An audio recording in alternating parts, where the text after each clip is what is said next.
My name is Max Pemberton. I'm a doctor and a journalist, and until a few years ago, I was also a very heavy smoker. While I didn't have great problems in stopping smoking myself, I know that from my clinical practice, some people really struggle with quitting. What's interesting is that with the emergence of e-cigarettes, people are taking control of their cigarette use in a really different way. About half of the people that use e-cigarettes are using them to quit entirely, but the other half are using them long term with no intention of quitting at all. E-cigarette users argue that they enjoy using it and that there's no harm from long-term nicotine use. So should I be promoting this as an alternative to smoking?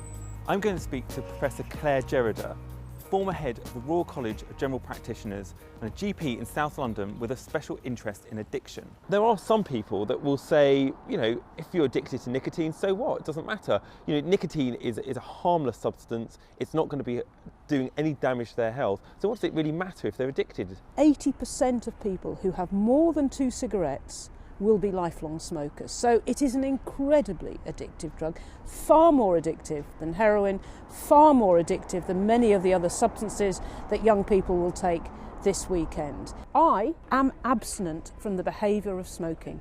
I do not have to worry about the end of a meal, where can I have my e-cigarette?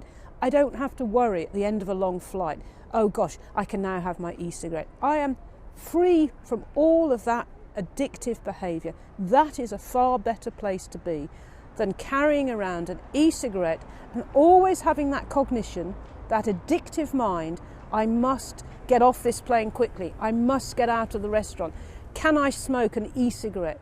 So it is always better, in my mind as a doctor, to not medicalise, i.e. prescribe e-cigarettes, buy them, but rather to remove the behaviour. Claire takes a fairly hardline medical perspective. Her view is that all addiction is bad and that these people are still addicted to nicotine. While I understand her point of view, I worry that we're losing sight of the fact that actually nicotine products save lives. As a doctor, that's something I'm far more interested in than whether or not somebody's technically an addict. I wanted to get a different medical perspective, so I'm going to speak to Dr. Roger Henderson. He's a GP based in Shropshire, and he's also a regular contributor to Spectator Health.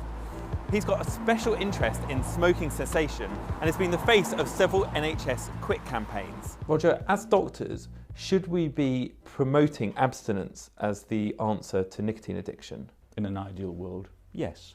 The trouble is, we don't live in an ideal world, and the days when you had smoker who smoked bad, smoker who quit good, have really gone. And I think tobacco risk reduction, tobacco harm reduction is now the buzzword.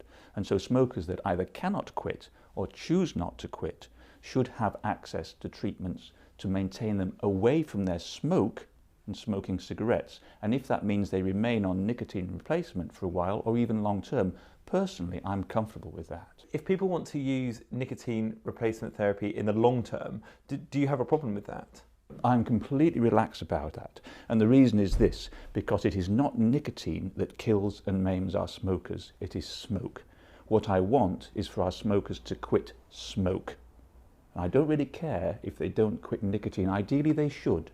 But if they're not smoking, if they're not putting smoke into their lungs, they're not harming themselves. Nicotine essentially is no more harmful to me or to you than that cup of coffee we've just had. Okay, that's an important point. And people slightly get confused when they think about nicotine. They think nicotine is harmful. It is not. Smoke kills our smokers, not nicotine.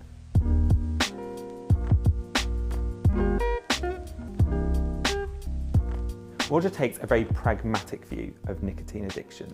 For him, from a harm reduction point of view, the development of things like e-cigarettes has been a massive step in the right direction. Roger is clear, it's not nicotine that kills people, it's smoking.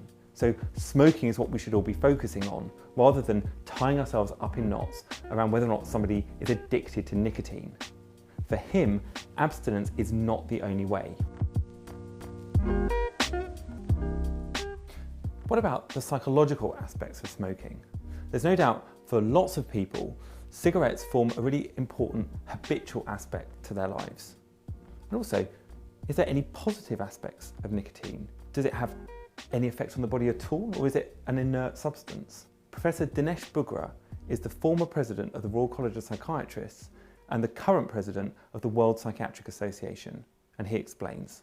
People who use nicotine will say, it helps them with their concentration, helps them with, feeling relaxed and things like that. So, are there any benefits to using nicotine? I think it's exactly that people do feel calm, people do feel that they can concentrate better, and it's also, the first hit of the day, which kind of, gets them going.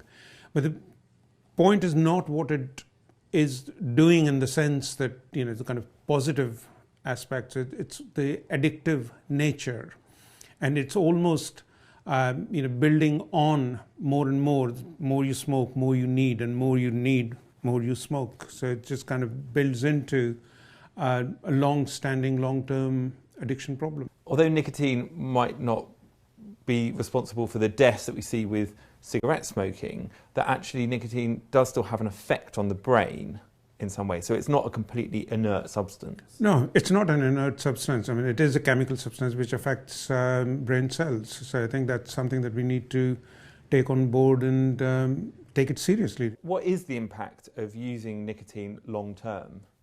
I think that certainly there has been considerable amount of evidence suggesting that it affects people's mental health, and we know that people who have mental illness are more likely to use nicotine because it kind of gets rid of hallucinations and delusions and makes them feel better. But it also means that it interferes with the medication that they are on, and we also know that patients with psychiatric disorders are likely to die 15 to 20 years younger than those who do not.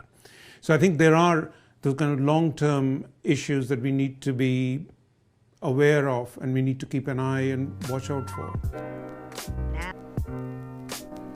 There is no doubt that for many people who use e-cigarettes or nicotine-based products, that for them this is a civil liberties issue.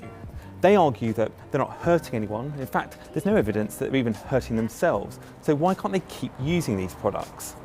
I've come to speak to Rory Broomfield. He's director of the Freedom Association, and I'm going to ask him to put forward the civil liberties case. People need to be able to make the choice over how they live their lives and how they consume products, whether they be cigarettes, e-cigarettes or other therapies. So the point is here that e-cigarettes provide the choice for people to either consume nicotine in that way or indeed any other way. How do you feel though about people using these products long term? Because obviously we're aware that some people are using them to wean themselves off nicotine, but some people are making a really active choice to continue using them with no intention of stopping in the short or intermediate term. Well, of course, there's an element of education about what they are consuming, and I think the medical profession is trying to provide that information. But ultimately, it's about the individual choosing whether or not he or she wishes to consume or buy an e-cigarette, and indeed the benefits of buying an e-cigarette opposed to buying a cigarette, I think, are well established. Finally, I'm going to speak to Moira Gilchrist, Director of Scientific Engagement at Philip Morris. I want to ask her about the company's current research and development activities, but also whether or not the general public should really trust tobacco companies to make an alternative to the traditional cigarette. What's the focus of your research and development activities? Well, the focus of our research and development activities are really to develop, to assess and ultimately to commercialise a portfolio of products that we believe have the potential to reduce smokers' health risk and reduce the health risk to the population overall. We're working on a range of different products, some that contain tobacco and some that don't.